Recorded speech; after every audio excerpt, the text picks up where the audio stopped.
रेल्वेच्या एसी डब्यात मोबाईल आणि लॅपटॉप चार्जरसाठी असलेल्या प्लगचा वापर करून केटलमध्ये मॅगी तयार केल्याचा व्हिडिओ व्हायरल झाला होता। या महिलेवर रेल्वे प्रशासनाने कारवाई देखील केली होती। या महिलेने आता माफी मागितली। सोशल मीडियावर रील शेअर करत या महिलेने दिलगिरी व्यक्त केली।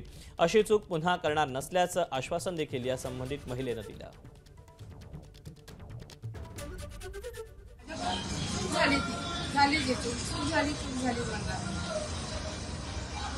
पण आई कधी मुलांना नुकसान होईल असं कधीच करणार नाही।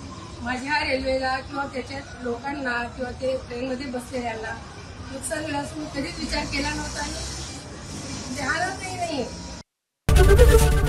एबीपी माझा, उघडा डोळे बघा नीट।